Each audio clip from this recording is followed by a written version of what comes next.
हरे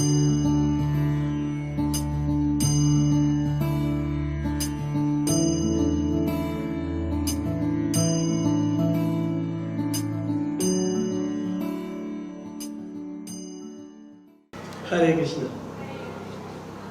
तो आज हम एक विशेष सेवा पे विशेष टॉपिक पे चर्चा करने वाले हैं। कितने लोग जानते हैं कि हमारा आज का विषय क्या है? अच्छा, कितने लोगों के पास व्हाट्सएप पे मैसेज आता है यहाँ के प्रोग्राम्स का? पर आपको सोचते इसको पढ़ने से क्या फायदा होगा? आता ना? तो यूट्यूब पे हमें यूट्यूब पे देखा। अच्छा, तो जो मैसेज आता है व्हाट्सएप पे उसको पढ़ेंगे तो आपको पता चल जाएगा टॉपिक क्या था। आप में से कई भक्तों को मालूम है क्या टॉपिक था, कईयों को नहीं मालूम। आज का टॉपिक था कार सेवा। कार सेवा का मतलब ये मत सोचना कार चलाने की सेवा। कार सेवा का मतलब इन करों से, इन हाथों से करने की जाने वाली सेवा। कर सेवा से शब्द बन गया कार सेवा। आप कभी जाएंगे गुरुद्वारे में, वहां पे इसका बड़ा महत्व होता है। कार सेवा सुना आप लोगों ने? कार सेवा। तो जो सिखिज्म है वास्तव में कोई एक अलग धर्म नहीं है। इनके जो गुरु हुए श्री गुरु नानक देव जी, भगवान के विशुद्ध उपासक थे, भगवान का भजन में लगे रहते थे। उनके कई गीत भी ऐसे हैं जिससे स्पष्ट होता है कि भगवान श्री हरि राम कृष्ण मतलब भगवान का ही उपासना करते। उनका एक गीत है लिखा हुआ, उसको शब्द के रूप में बोला जाता है कि भगवान श्री रामचंद्र जी के नामों का इस प्रकार से उच्चारण होना चाहिए जैसे ध्रुव महाराज ने, ध्रुव कौन थे? विष्णु भक्त और प्रहलाद ने किया। कैसे हो? राम जपो जी ऐसे ऐसे ऐसे ऐसे ध्रुव प्रहलाद जपयासी जैसे ऐसे ऐसे। ये गीत गुरु नानक देव जी के द्वारा लिखा हुआ है कि जैसे ध्रुव ने और प्रहलाद ने जप किया था भगवान के नामों का, वैसे ही भगवान राम के नामों का जप होना चाहिए। हाँ, एक और स्थान पे कहते हैं चित्ते नाम ना जपे मेरे गोविंद दा, वो नगर उजाड़ा जाए। वो नगर के नगर जो है ध्वस्त हो जाते हैं जहाँ पे गोविंद के नामों का उच्चारण नहीं होता। श्री गुरु नानक देव जी उन्होंने कहीं नहीं बोला कि मैं भगवान का अवतार हूं। उन्होंने हमेशा क्या बोला कि मैं भगवान का दास हूं, भक्त हूं, गुरु के रूप में आया हूं। गुरु थे उन्होंने, और फिर आगे भी जो आए उन्होंने भी कहीं नहीं बोला हम भगवान, बल्कि जो श्री गुरु गोविंद सिंह जी, जिनको पहले गुरु गोविंद राय बोला जाता था, बाद में सिंह बोलने लग गए, वो भी क्या कहते हैं एक स्थान पे, मैं ता परम पुरख का दासा देखण आया जगत तमासा, जो कोई मोको रब कहता सा। मैं ता परम पुरख का दासा देखण आया जगत तमासा, जो कोई मुझको रब कहता सो नरक में, सोई का नरक में वासा। कि मैं तो परम पुरख का दास हूँ। परम पुरख कौन? भगवान श्री हरि कृष्ण। मैं उनका दास हूँ, इस जगत का तमाशा देखने आया हूँ। अगर कोई व्यक्ति मुझे भगवान कह देता है, कोई कहता है मैं ही भगवान हूँ, उसका निश्चित रूप से नरक में ही वास होगा। हमारी संस्था में बहुत ही विशेष और बड़े वरिष्ठ, और संस्था में उनका बड़ा नाम था, उन्होंने बहुत बड़े बड़े काम किए थे, और उन्होंने क्या प्रचार करना शुरू कर दिया जिससे कि लोग प्रभुपाद जी की आज्ञाओं पर, प्रभुपाद जी जो हमारे संस्थापकाचार्य हैं, जिनके पीछे फोटो है, मूर्ति भी है, गुरु हैं, ये संस्था के फाउंडर गुरु हैं, संस्थापक गुरु हैं, तो इन्होंने बोलना शुरू कर दिया। उस समय प्रभुपाद जी यहीं पर थे, भारत में आए हुए थे, और ये लॉस एंजल्स में शुरू हो गया था कि प्रभुपाद कृष्ण के ही अवतार हैं। तो ये बात प्रभुपाद के पास पहुंची, तो प्रभुपाद ने देखा कि 3 लोग इस बात को विशेष रूप से फैला रहे थे, विष्णुजन स्वामी, गर्गमुनि और ब्रह्मानंद। तो प्रभुपाद ने लेटर लिखा कि इन तीनों को संस्था से, मंदिर से बाहर निकाल दीजिए। निकाल दिया था उनको। फिर 2 साल के बाद वो वापस माफी मांगे और फिर वापस से हो गया। और वो जब तक बाहर रहे, ऐसा नहीं है कि उन्होंने कोई खराब काम किया, वो सन्यासी थे तो सन्यास के नियमों का पालन करते रहे, प्रचार करते रहे और उनको एक्सेप्ट नहीं किया गया। प्रभुपाद ने बोला अगर मुझे गुरु कहोगे तो भगवान कहोगे तो, अगर आप ये कह देते हो कि मैं भगवान का प्रिय भक्त हूँ, दास हूँ, मैं स्वीकार करूँगा। भगवान, जो कई लोग हम देखते हैं कई जगह पे गुरु कैसे होते हैं, कहते हैं मैं तो अपने आप को कभी भगवान नहीं कहता, बेचारे अब ये लोग कह रहे हैं तो मैं क्या करूँ। ये करना चाहिए था जो प्रभुपाद जी ने किया, उठा के उनको बाहर करना चाहिए था सबसे पहले, है ना। देखो भगवान कहने का मतलब पता क्या होता है कि वो है, हम सबकी माँ है प्रकृति और भगवान है उसके स्वामी पति। अब कोई बेटे का नाम है चंद्रशेखर और पिताजी का नाम है श्यामचंद्र, ठीक है। कोई अगर कहने लग जाए यही श्यामचंद्र है तो ये किसका पति हुआ, बेटा किसका पति हुआ। कितनी खराब बात है। ऐसे आदमी को स्वीकार करना चाहिए क्या? अगर मुझे मेरे पिताजी के नाम से बोले कि नहीं ये वही है तो मुझे स्वीकार करना चाहिए इस बात को। नहीं लोग कह रहे तो मान लेते, ऐसा नहीं होता, उनको इमीडिएटली आउट किया श्री प्रभुपाद। वैसे ही श्री गुरु गोविंद जी भी यहाँ पे क्या बोल रहे कि जो मुझे भगवान कहेगा उसका निश्चित रूप से नरक में वास होगा, क्योंकि मैं भगवान नहीं, मैं उनका। तो ये परंपरा है गुरुओं की परंपरा। अब क्या है कि धीरे धीरे धीरे हर जगह डिविएशन आती है। सकाले नष्ट योग नष्ट, क्या है, सकाले महता योग नष्ट परंतप, कि काल के साथ, समय के साथ साथ क्या होता है, धीरे धीरे कई जगह पे डिटेरिएशन आने लग जाता है और फिर जो असली ज्ञान था वो समूल नष्ट हो जाता है। कहाँ तो वो लोग अपने आप को गुरु बोला करते थे, आज उनको यहाँ पे जो बैठ के हैं वो उनको भगवान मानते हैं। कहाँ तो उन्होंने बोला कि भगवान राम का उपासना करनी चाहिए। एक कथा भी आती है जिसमें श्री गुरु अर्जन देव जी जब हरमंदिर साहिब की स्थापना कर रहे थे, हर मंदिर देखिए उन्होंने नाम भी दिया हरि का मंदिर, उन्होंने नहीं बोला था गुरुद्वारा, उन्होंने क्या बोला था, हर मंदिर, हरि का मंदिर। पर खैर गुरुद्वारा भी ठीक है, उसमें भी कोई गलत नहीं है कि गुरु तो हरि मंदिर के प्रेम मिलेंगे तो उन्हीं का भी द्वार है वो। जब वो हरमंदिर साहिब की स्थापना कर रहे थे तो ऐसा कथा आती है कि उन्होंने वहां पे दर्शन किए कि उनकी हेल्प करने के लिए स्वयं भगवान आए थे। तो वो गुरु अर्जन साहब जी बोले कि देखो ये इतनी सुंदर क्यों हो रहा है, इतनी तेजी से काम क्यों होने लग गया। तो उन्होंने देखा कि लेबर जो है बीच में, लेबर हाथ में टोकरी उठा रखी है मिट्टी निकालने के लिए और रस्सी वस्सी ले रखी है उन्होंने। बोले ये लेबर कहाँ से, ये तो पर ये विशेष दिख रहा है, इसके आसपास और जितनी भी लेबर है बड़ी विशेष दिख रही है।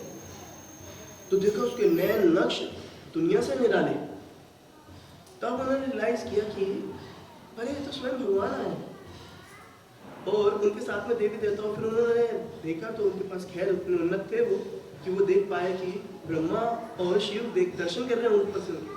तो उन्होंने फिर वहाँ पर एक गीत गाया राग विहार में भगवान को पसंद करने के लिए। पहले उन्होंने गीत गाया भगवान को पसंद करने के लिए, उनको रोक लिया कि अब आप सुनो, और तो गीत गाया राग विहार में। तो इस प्रकार से उन्होंने भी बोला कि वो व्यक्ति आया यहाँ पर जो दुनिया का मालिक है, ऐसे शब्द उन्होंने इस्तेमाल किए कि इस मंदिर को बनाने में वो आया जो दुनिया का मालिक है। उन्होंने नहीं बोला कि भैया दुनिया का मालिक कोई निराकार है, निराकार नहीं है। जैसे आजकल डिविएशन आ गया ना, जब अभी भी देखेंगे सिखिज्म में भक्ति को बड़ा महत्व दिया जाता है, पर किसकी भक्ति, ये डिविएशन आ गया।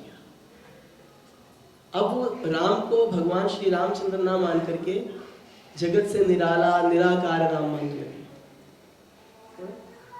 ये डिविएशन है। डिविएशन समझते हैं ना, क्या बोलेंगे डिविएशन पे?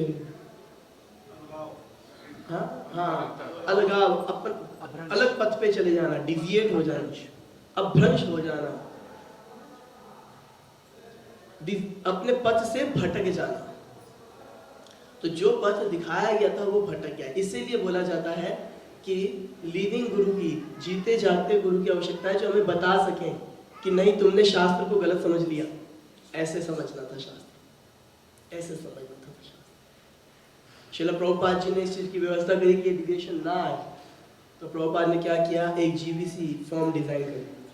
इस्कॉन के अंदर एक गवर्निंग बॉडी कमीशन है, इसमें कई सारे बड़े बड़े उन्नत संत एक साथ, एक समाज है ये संतों का, विशेष संतों का, ये रहते हैं। और ये क्या ध्यान रखते हैं कि जो प्रभुपाद जी के द्वारा दिए हुए नियम है, शास्त्रों के द्वारा दिए हुए नियम है, वो सिद्धांत है। इसमें कहीं पर भी कोई व्यक्ति परिवर्तन करता हुआ नजर आए तो इमीडिएटली उसको पॉइंट आउट किया जाए। अगर किसी के प्रवचन में, जैसे अगर आप यहाँ पे मैं प्रवचन दे रहा हूँ और मेरे प्रवचन में आपने देखा कि अब सिद्धांत बोला मैंने, आप मुझे करेक्ट कर सकते हैं।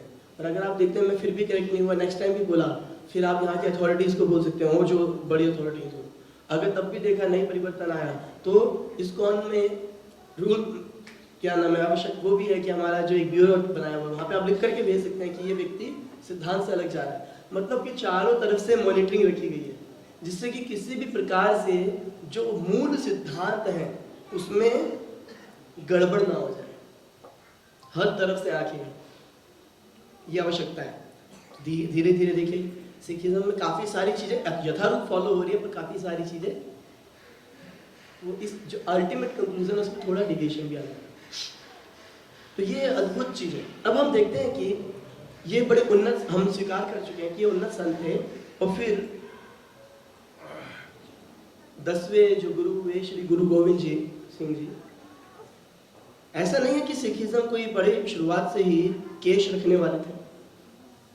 आज से लगभग 315 या 16 साल हो गए होंगे, नहीं 320 साल पहले खालसा पंथ की स्थापना हुई थी। लगभग 320 साल पहले श्री गुरु गोविंद सिंह जी के द्वारा। और उन्होंने खालसा पंथ की स्थापना क्यों करी थी? अलग से पंथ बनाने की क्या आवश्यकता थी पहले से जब चला रहा था? क्योंकि उधर तो आध्यात्मिक ज्ञान देने की बात थी, पर यहाँ पर कुछ अब अलग परिस्थितियां हो गई थी। मुगलों का शासन हो गया था, भारत के अंदर जो आध्यात्मिक सभ्यताओं को वो नाश कर रहे थे और जो लोगों को बहुत कष्ट पहुंचा रहे थे। तो इन्होंने बोला कि अब हमारे को कैसे लोगों की आवश्यकता है जो आध्यात्मिक सभ्यता को समझने के साथ साथ सिपाही भी हों, क्षत्रिय स्वभाव वाले हों। तो उन्होंने प्रण लिया कि हम तब तक अपने केश नहीं कटवाएंगे जब तक मुगल साम्राज्य को उठा करके बाहर नहीं कर देंगे। और जो 5 प्यारे बोले जाते हैं, जिन्होंने सबसे पहले उनको स्वीकार किया, लंबी स्टोरी है। तो फिर उन्होंने उनको टाइटल क्या दिया? संत सिपाही। क्या संत भी है पर साथ साथ सिपाही भी है, संत सिपाही। ऐसा नहीं है कि संत सिर्फ सारा समय अहिंसा का ही राग गाते हैं, वो अहिंसा करते हैं, अहिंसा का ही राग नहीं गाते। अगर आवश्यकता पड़े समाज की रक्षा के लिए, अध्यात्म की रक्षा के लिए, तो गुरु साधु शास्त्र के संरक्षण में, गाइडेंस में वो शस्त्र के भी उठा सकते हैं। खाली शास्त्र नहीं, वो शस्त्र भी उठा सकते हैं। हमारे मायापुर में एक बार अटैक हुआ था मंदिर पे, तो फिर भक्तों ने उठाए थे शस्त्र वहां पे। परंतु जनरली साधु जो है सरल स्वभाव का रहता है, शस्त्र नहीं, शास्त्रों से काम चलाता है। शास्त्र ज्यादा शक्तिशाली है और निरंतर सम्मान करता है उन लोगों का। ऐसा नहीं सोचता साधु कि देखो हम तो शास्त्र पे, देखो अहिंसा की बात की जा रही है और ये देखो बॉर्डर पे लड़ाई कर रहे हैं। तो वो उन लोगों का भी सम्मान करता है क्योंकि वो वहाँ पर बैठे हैं, इसलिए यहाँ पे हम आराम से कथा कर पा रहे हैं। नहीं तो ये असंभव था। सही बोला है गलत? सो उन्होंने क्या बताया कि ये संत सिपाही है। खैर, अब हम देखते हैं कि इन्होंने किन चीज पे महत्व दिया, किस चीज पे। अब ये जो ग्रंथ है श्री गुरु ग्रंथ साहिब जिनको बोला जाता है, उसमें एक बार कुछ बताते, फनाटिक जो होता है ना सिख, उनकी मीटिंग हो गई। तो क्या हमने जो पॉइंट बताया वो सिख और केश वाला, तो वो धीरे धीरे धर्म में परिवर्तन हो गया जी। नीचे केश तो होने ही चाहिए, नहीं तो धर्म पर हो गया। क्या अब क्या हुआ कि एक बार एक फनाटिक सिख जो है उनकी मीटिंग हो गई। बोले कि ये सब लोग हमारे को भी हिंदू कहते हैं, क्योंकि बड़े स्तर पे देखा जाए तो सिखों को हिंदू में काउंट किया जाता है। तो उनकी मीटिंग हो गई। बोले जी ये जो गुरु ग्रंथ साहब में है ना, जगह जगह राम गोविंद लिखा हुआ है, नाम लिखा हुआ है, इसकी वजह से लोग हमारे को हिंदू कहते हैं। तो ये जो जितने भी विष्णु और कृष्ण के नाम है ना, ये निकाल देने चाहिए। तो वहां पे एक जो है बैठे थे ज्ञानी जी भी, बोले खोते हो, खोता समझते हैं किसको कहते हैं? गधे को।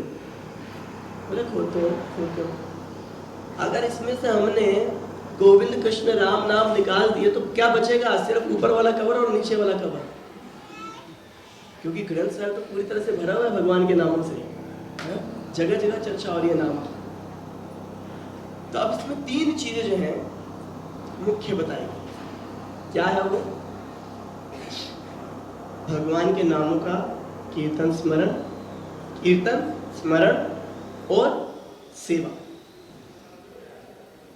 तो कई बार हम देखते हैं कि मंदिर में भी भक्त लोग आते हैं, पूछते हैं प्रभु जी क्या इंपॉर्टेंट है, सेवा या साधना? कौन बता सकता है सेवा या साधना क्या इंपॉर्टेंट है? सेवा या साधना? क्यों विष्णु चंद्र?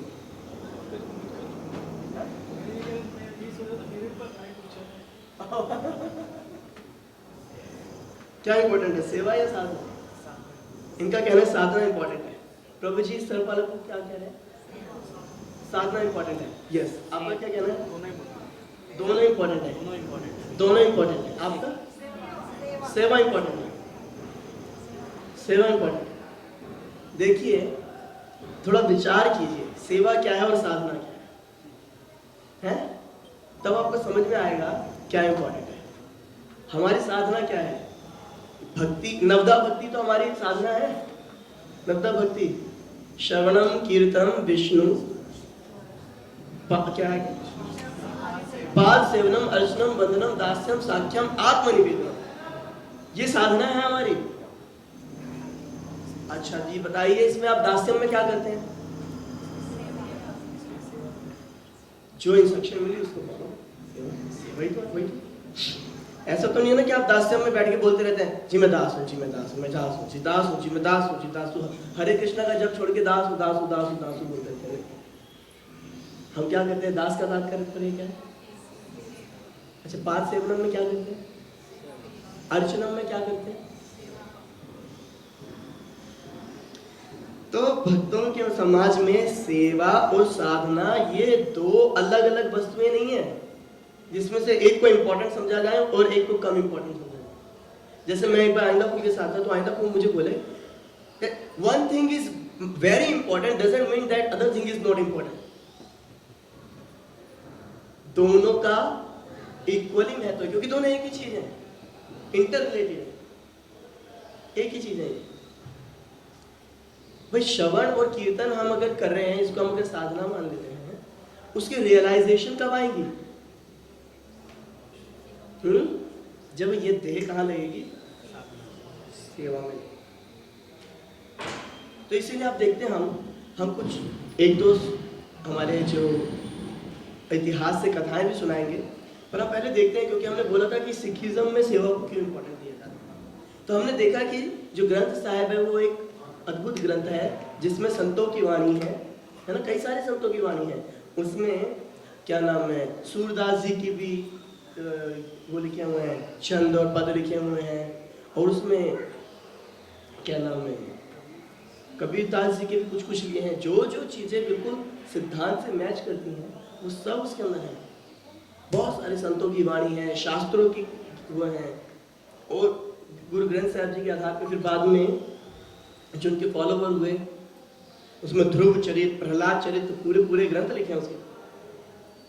तो उसमें आध्यात्मिकता में कैसे बढ़ा जाए, और शास्त्रों के आधार पे, उसको हम कहते हैं कि गुरु ग्रंथ साहिब जो है वेदों के अनुगत्य में अलग नहीं है वेद से। तो उसमें जो बताया जा रहा है, देखिए हमने देखा ही पंजाबी में लिखा हुआ है, तो हम पढ़ के उसके ऊपर थोड़ा एक्सप्लेनेशन देने का प्रयास करेंगे।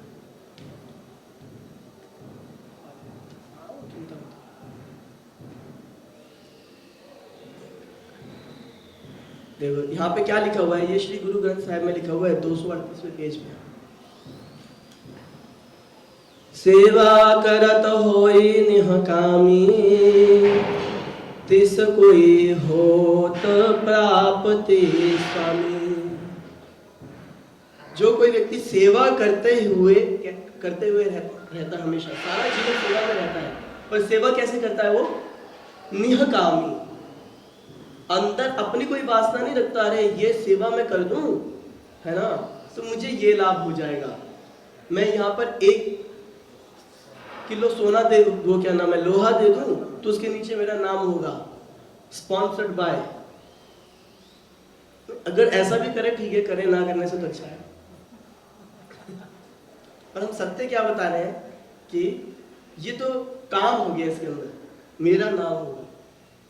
या फिर कई बार सेवा करेंगे तो इसमें हमारा रिकॉग्निशन वो मिलेगा, हमारे को लोग हमें जानेंगे, सम्मान मिलेगा, ख्याति मिलेगी। या अगर मैं प्रसाद वितरण करूंगा तो मेरे को सबसे ज्यादा अच्छे से प्रसाद मिलेगा, पहले ही खिला देंगे, बाद में अलग से मिलने रखा जाएगा और घर पैक करके भी ले जाने देंगे।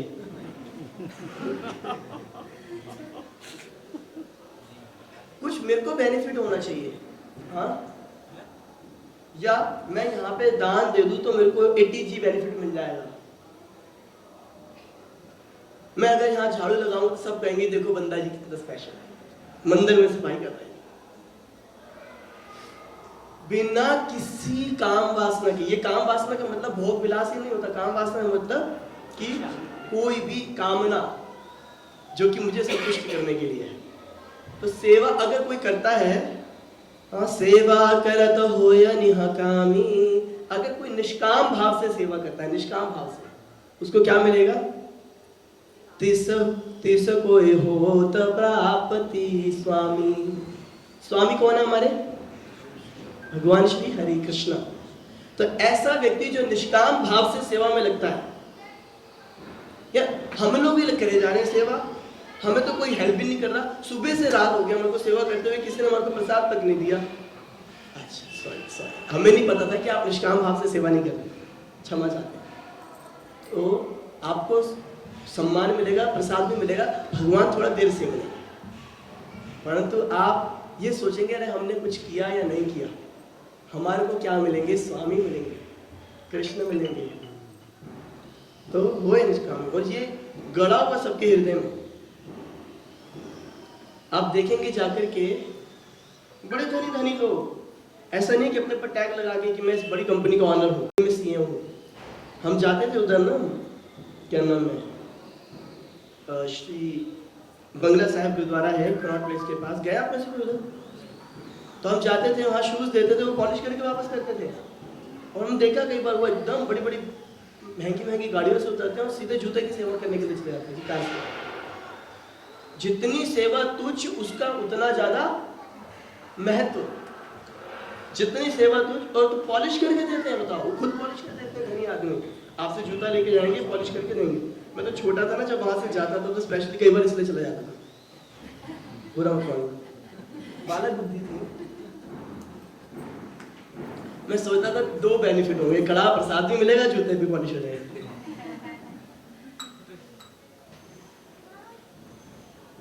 तो ये देखिए, और गर्मियों के दिनों तो सरोवर में नहा भी लेंगे, तो कोई स्पिरिचुअल बेनिफिट नहीं सोचते थे। हाँ, बहुत सेवा भाव, बहुत सेवा भाव। और हमने एक बार यहाँ पे क्या किया कि जूते सब रखे हुए थे एक जगह पे, और मैं सोचा था कि इनको ना लाइन से लगा देते हैं। तो मैंने खुद को बोला आप ये जूते सब यहाँ से उठा के इधर लाइन में लगाने लगो, जिससे कि उधर का एरिया खाली हो जाए। तो वो जूता उठाया उसने, यहाँ वहाँ देखा, फिर रख दिया। उसको लगाया, सब लोग सोचेंगे बताओ ये कौन है, जूता पहना के सेवा कर रहा है, कितनी तुझ सेवा कर रहा है। तो मैंने क्या किया, फिर एक भक्त को बोला कि आप भी इनके साथ में लग जाओ, वो भी लगे। तो ये दोनों भक्त थोड़ा संकोच, दूसरे भक्त में उतना संकोच नहीं कर रहे थे, पर इसको पहले वाले को बड़ा संकोच हो गया। तो फिर मैंने देखा कि ये तो काम बड़ा स्लो हो रहा है। फिर मैंने फटाफट 4-5 जूते एक साथ उठाए रखने लगा, तब मैंने नहीं प्रोजेक्ट हम कर लेते हैं। फिर 4-5 भक्त लग गए। सो मतलब ऐसा लग रहा था कि पता नहीं कितनी तुच्छ सेवा है। आपको ये बताना चाहें, सेवा जितनी देखने में छोटी है उतना उसका ज्यादा महत्व है। यही कारण है युधिष्ठिर महाराज के राजसूय यज्ञ किया था। आपको मालूम है वहां पे जूते संभालने की सेवा किसकी थी? कृष्ण, परात्पर ब्रह्म, अनंत कोटि ब्रह्मांड नायकम, सारे अखिल कोटि ब्रह्मांडों के, समग्र सृष्टि के, आध्यात्मिक और भौतिक जगत के स्वामी, पार ब्रह्म परमेश्वर जिनको बोला जाता है, वो साक्षात यहां प्रकट होकर के क्या कर रहे थे? जूते संभाल रहे थे, साफ कर रहे थे। उसकी बात ये नहीं कि जैसे वहाँ पे गुरुद्वारे में साफ पॉलिश करते हैं तो उस समय पॉलिश वाला रिवाज नहीं था, पर साफ कर रहे थे वो, कपड़े से साफ कर करके ही रख रहे थे। मेरे को भी 2-4 दिन पहले बोले, एक भक्त बोले कि प्रभु जी हम ना जूते चोरी हो जाते हैं। क्योंकि हमारे पास मंदिर में लिमिटेड भक्त है। अब हर सेवा के लिए अगर एक आदमी बाहर से पैसा देके हायर कर ले तो फिर हमें क्या मिलेगा? भक्तों को करनी चाहिए ना सेवा मिल करके। भाई जूते संभालने हैं, चाहे वो प्रसाद वितरण करना हो, ये सेवा किसकी होनी चाहिए? लेबर की होनी चाहिए या भक्तों की होनी चाहिए? भक्तों की होनी चाहिए। भक्तों को वॉलेंटियरली आगे आना चाहिए कि यस हम सेवा करना चाहते हैं, तभी लाभ मिलेगा। नहीं तो जूते गुम होते रहेंगे, जिसके जूते गुम होंगे उसके कर्म खत्म होंगे। भक्तों को सेवा करनी चाहिए। हम लोग तो खैर बाद में बताएंगे, हम क्या करते थे समय बचेगा तो। हम वापस इसी पे जाते हैं। आगे देखिए क्या लिखा है इसमें। मेरे को थोड़ा पढ़ना में एक बार समझना पड़ता है, बड़े दिनों बाद पंजाबी पढ़ रहे हैं।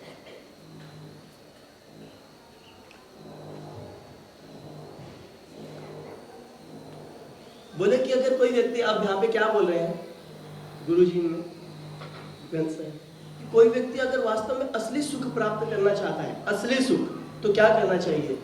तो बोले सुख होई सेवा कमाइया। जिसने सेवा कमा लिया, सेवा का धन कमाया है। कौन सा धन? सेवा का धन। जिसने सेवा करने का धन कमाया है वो असली सुख को प्राप्त करता है।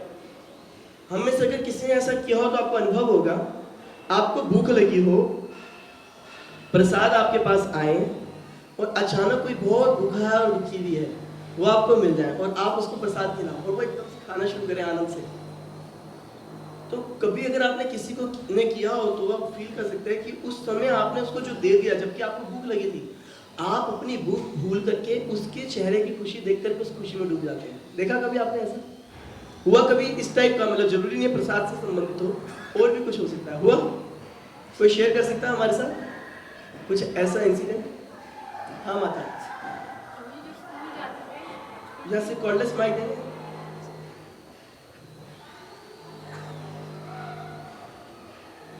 हाँ माता बोलिए। बचपन में स्कूल जाते थे और पॉकेट मनी मिलती थी 25 पैसा समथिंग, बहुत पीछे से लगा कि आइसक्रीम खाएंगे कुछ, तो जाते समय रोड। हरे कृष्ण।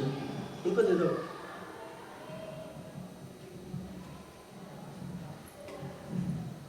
हरे कृष्ण प्रभु जी। प्रभु जी बचपन में जो स्कूल जाते थे तो पॉकेट मनी 25 पैसे मिलती थी और प्लानिंग थी कि उसकी आइसक्रीम खाएंगे, कुछ भी मिल जाती थी आइसक्रीम अच्छी। पर रास्ते में जो बच्चे गरीब मिलते थे उनको देख के कभी अपने 25 पैसे देने के लिए उनको 10 बार सोचा कि दे कि ना दे, आइसक्रीम मिस हो जाएगी, पर उनको दे दिया। फिर बाद में वो बच्चा खुशी से कुछ खा रहा है तो वो अनुभव था कि बहुत अच्छा लगता है। बहुत अच्छा लगता है क्योंकि हमारे को तो रोज 25 पैसे मिल ही जाएंगे, उसको आज मिला तो वो एकदम फूला नहीं समाया। तो ये जो देने का जो ये जो है ना हैप्पीनेस ऑफ गिविंग,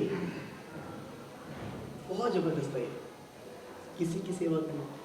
तो सुख असली उसी को मिलता है जिसने क्या कमाया है? सेवा का धन। आगे क्या बोल रहे हैं? पर अब ये सेवा करनी कैसे चाहिए? सेवा करनी कैसे चाहिए? भाई सेवा कई बार क्या होता है कि हमारे को सेवा क्या मिली? प्रसादम डिस्ट्रीब्यूशन की। लेट्स से प्रसाद हम बांट रहे हैं, कहता प्रभु थोड़ा हो जाना। क्यों? सारा तेरे को ही खिलाएंगे क्या? जितना मिल रहा है सबको थोड़ा थोड़ा देने के लिए बोला गया है। आपका माइक ऑन है, बंद कर दो इसको। ठीक है, बंद हो गया। तो थोड़ा थोड़ा देने के लिए बोला गया। लाइन में लगो। ये लोग बिल्कुल जाहिल लोग हैं, लाइन में नहीं लग रहे। कूपन दिखा आपको। लाइन में कैसे लग गया? कूपन नहीं है तो पीछे आओ, पीछे आओ। ऐसे भी करते हैं ना सेवा करने। कर तो बेचारा सेवा ही रहा है, मेहनत कर रहा है, दिल जला रहा है अपना, पर साथ में क्या कर रहा है? सेवा का सुख लेने की बजाय दुखी हो रहा है और अपराध कर रहा है, पाप कमा रहा है बेचारा जो आ रहा है प्रसाद पाने के लिए, जो भगवान का प्रसाद पाने आए। किसी पास पैसे की कमी है क्या खाने के लिए? घर में रोटी नहीं बनती क्या लोगों की? और अगर कोई यहाँ पर आया है तो भगवान का प्रसाद पाने आया है, वो हमारा क्या है, गेस्ट है वो हमारा।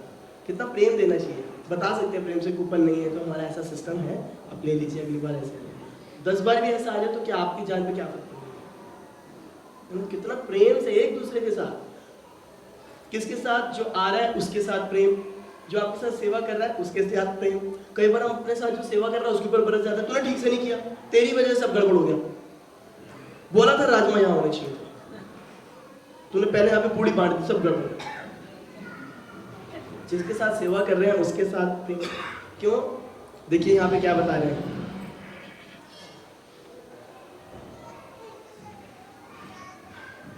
सतगुरु की सेवा गाखरी सिरुधिच्य आयु गवाई, सबदी सिलही ता हरि मिले सेवा पाए सतखन। अगर कोई व्यक्ति ये सोचता है कि बड़ी आसान है सेवा करना, तो बड़ा मुश्किल काम हो जाएगा उसकी जिंदगी में। क्या करना चाहिए उसको, सर नीचा करके विनीत भाव से अगर वो सेवा करता है, ये सोच कर कि ये तो बड़ा मुश्किल है भगवान की सेवा करना, ये कोई भी सेवा भगवान की सेवा है, इस मंदिर में या भगवान के प्रसाद में संबंधित, तो ये तो भगवान की सेवा है सारी, चाहे वो प्रसाद वितरण करने हो, खिलाने वाले की सेवा नहीं है, क्योंकि जिसको आप खिला रहे हो, क्या खिला रहे हो, कृष्ण प्रसाद। इवन आप जब खा रहे हो तब भी कृष्ण प्रसाद, भगवत सेवा कर रहे हो। जूता संभाल रहे हो तो किसके गेस्टों की केयर कर रहे हो, भगवान की। मंदिर साफ कर रहे हो, किसकी, भगवान के गेस्ट। कोई भी सेवा कर रहे हो, एक्चुअली ये सेवा तो भगवान की सेवा है, बड़ी गाखरी, बड़ी मुश्किल है, साक्षात परम भगवान है वो। तो क्या करना चाहिए, सर नीचे करके, हाँ, सिर नीचे आगे झुका करके, अपने आप को हमेशा विनीत नीचा समझ करके, अपने आप को महान समझ के नहीं कि कितनी बुद्धि है, एक बार मुझसे पूछ लेते मैं सब ठीक करा देता। अरे भैया, आप अगर इतनी बुद्धि होती और आप करा सकते होते तो आप ही होते वहां पोजीशन पे। तो अगर कोई व्यक्ति इस तरीके से सेवा करता है तो उसको क्या मिलेंगे, हरि मिले, उसको मिलेंगे हरि, हरि मिले सेवा पाए सब ठाई। और जब उसको हरि मिलेंगे, क्योंकि उसके अंदर ऐसा विनीत भाव है, हर जगह उसको सेवा प्राप्त होगी भगवान की, उसको हरि मिल भी जाएंगे। और अगर ऐसा सोच के करेंगे मैं बुद्धिमान, मैं सब कर दूंगा, और व्यवहार भूल जाएंगे, एटिकेट भूल जाएंगे, तो क्या होगा, धीरे धीरे हमारे पास जो सेवाएं हैं वो भी जाती चली जाएंगी। अगर किसी के पास सेवा थी और धीरे धीरे उससे सेवाएं चली गई, तो उसको समझ लेना चाहिए कि उसके अंदर कमियां हैं, उसने शुद्ध भाव से सेवा नहीं करी। और जिसके पास सेवा बढ़ती चली जा रही है, उसको समझ लेना चाहिए कि ये व्यक्ति, वो खुद ना समझे, दूसरों को समझ लेना चाहिए कि ये व्यक्ति के ऊपर भगवान की कृपा है, ये शुद्ध भाव से सेवा कर रहा है, इसलिए इसकी सेवाएं बढ़ रही हैं। सेवाएं घटने का मतलब कृपा दूर जा रही है, सेवाएं बढ़ने का मतलब कृपा बढ़ रही है।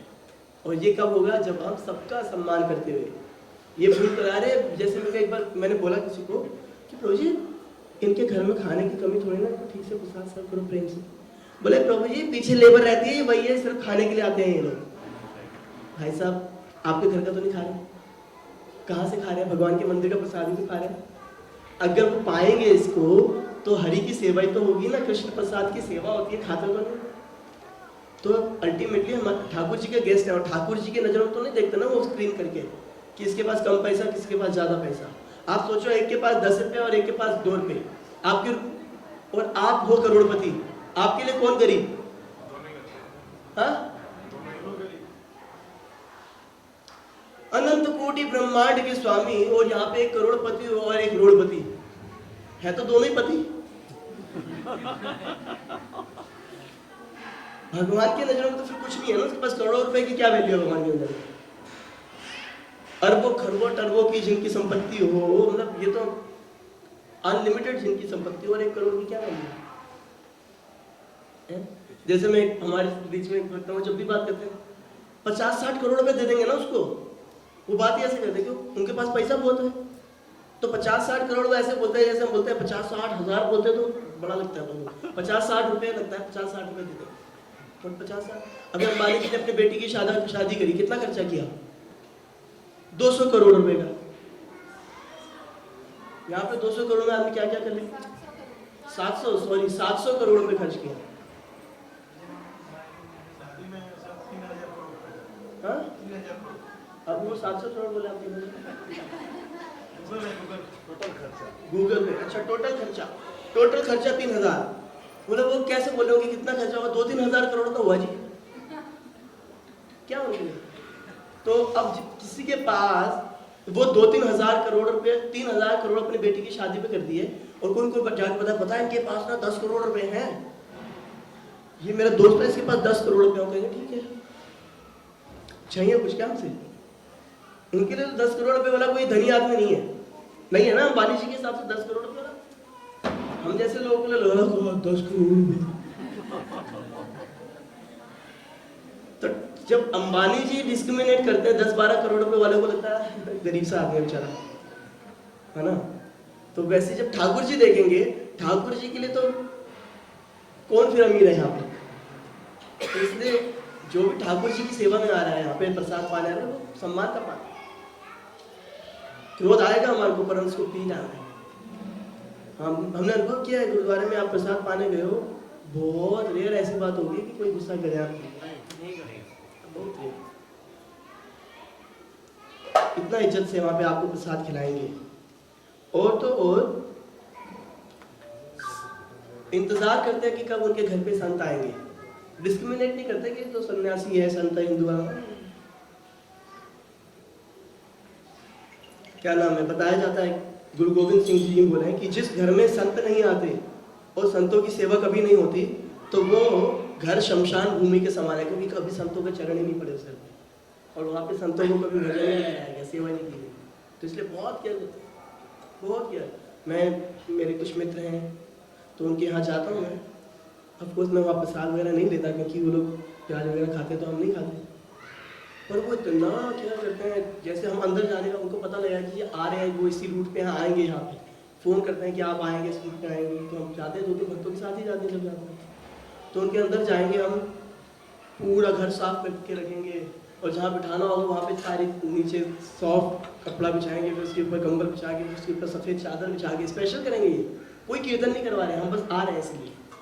वो सफ़ेद चादरें बिछाई होंगी, फिर वहाँ बैठ के तुसी की लोगे जी, दूध ले लो, केसर वाला दूध ले लो, बादाम वाला दूध ले लो, ये ले लो, उनको जो ले सके हम, मतलब बड़ी केयर करेंगे। आप भगत रूम दिखाएंगे, यहाँ पे आप रह सकते हो, आप जैसे जाते हैं पंजाब साइड पे जाते हैं तो चंडीगढ़ वगैरह में बहुत केयर करेंगे। सेवा की बड़ी भावना है, बहुत सेवा की भावना। ये बहुत अच्छी चीज़ है, हमें उनसे ले लेनी चाहिए। और अगर हम उनसे ले लेंगे तो आप ये मत सोचना रहे फिर गुरुद्वारे में क्या होगा। ये सेवा की भावना ऐसी है, लेने से बढ़ेगी, उनकी उतनी ही रहेगी, हमारी बढ़ जाएगी।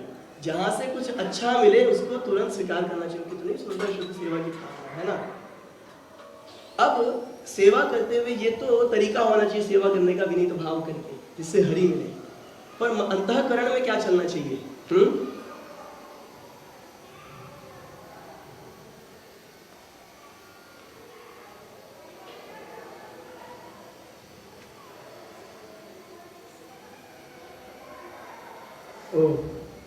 मैं लिख नहीं पाया जो सा मैं दूसरा बोलना चाहता था, तो उसमें क्या लिखा था, बिल्कुल वही शब्द लिखे थे जो कि हाँ ये लिखा है, सेवा सुरति सबदी क्यों लाइए। जब आप सेवा कर रहे हैं तो इस शरीर से तो सेवा कीजिए, अब वाणी भी मीठी रखिए, पर साथ साथ हृदय में क्या कीजिए, शब्द जो आपने सुने हैं उनका सिमरण कीजिए। शब्द क्या सुने, मतलब जो आपने वो गीत सुने हैं जिसमें हरि की महिमा थी, कैसा हमें जीवन जीना चाहिए। शब्द का मतलब भगवान के ही सारे गुण हैं उसमें। जैसे अभी कुछ दिन पहले मैं एक गीत सुन रहा था, बहुत अच्छा गीत उसमें, हर का नाम लो, हर का नाम जपो, हरि का नाम लो, हरि का नाम लो। तो इन बातों का स्मरण करो मन में निरंतर, और इस देह से सेवा करो, वाणी मीठी रखते हुए। हर का नाम लो, हर का नाम लो। हाँ, एक और गीत था, सांसों की माला से सिमरूं मैं तेरा, सब जगह पे भगवान के नामों का स्मरण करने की बात की जा रही है। तो क्या कह रहे हैं, हृदय में स्मरण करो। और कैसे करो, कैसे कैसे, मतलब बहुत सुंदर गीत है उसमें कि अपने जीवन में सबसे आगे किसको रखा जाए, सदगुरु को रख करके अपने जीवन में आगे सबसे सदगुरु को रखे और उनकी शिक्षाओं के अनुसार चले। पूर्ण सतगुरु आका इंदौत में, मेरी वंदना है, दंडवत करके मैं वंदना करता हूँ गुरुदेव को। ऐसे चीजों का अपने गुरु का स्मरण करते हुए, कृष्ण का स्मरण करते हुए, जो आपने हरि कथा यहाँ सुनी उसका स्मरण करते हुए, जो हरि के सुंदर गीत सुने उनका स्मरण करते हुए, मन में वो स्मरण हो, शरीर से सेवा और वाणी सुमधुर। ऐसी वाणी बोलिए मन का आपा हो, ओरन को शीतल करे आपस शीतल। अगर हम किसी जेन्युइन बात पे भी किसी को क्रोध करते हैं तो आपने अनुभव किया कि हम भी अंदर से डिस्टर्ब हो जाते हैं। सही बोला करते, तो इसलिए ऐसी वाणी हो मधुर। और सेम बात जैसे यहाँ लिखा है कि सेवा करते हुए हृदय में भगवान का स्मरण करें और शब्दों का स्मरण करें, सेम बात भगवान भी बोल रहे हैं भगवद गीता में। क्या बोला भगवान ने, कौन बता सकता है? कि मैं तेरे को सेवा दे रहा हूँ, वो सेवा कर और अंदर मेरा स्मरण कर। माम अनुस्मरण युद्ध है चा, युद्ध तो करो परंतु युद्ध करते हुए आप जो अपने कार्य कर रहे हो उनको मत त्यागो, परंतु करते हुए क्या करो, निरंतर मेरा स्मरण करो। भगवान क्या, ये सेवा करने की विधि है। देखो क्या, कैसे करनी है सेवा, शुद्ध भाव से, निष्काम होकर के। याद रखिएगा जो दो चार चीजें हम बता रहे हैं, सेवा कैसे होनी चाहिए, निष्काम भाव से, इसके बदले में मेरा नाम सम्मान या किसी भी प्रकार का लाभ प्राप्ति की इच्छा छोड़ करके निष्काम भाव से सेवा। सेकंड, सेवा होनी चाहिए विनीत भाव से, विनम्र होके, सबों के साथ सौहार्द रखते हुए, प्रेम करते हुए। तीसरी चीज, हृदय में भगवान का, हरि कथा का, हरि नाम का स्मरण करते हुए। जब ये तीन चीजों को कोई गंभीरता से ध्यान में रखता है तो उसके साथ क्या होगा, आगे गुरुजी क्या बोल रहे हैं इसमें,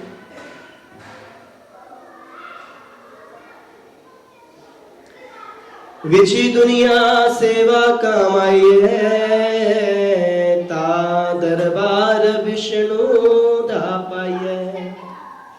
कि जिसने इस दुनिया के अंदर सेवा कमा ली है, किसकी, भक्तों की सेवा।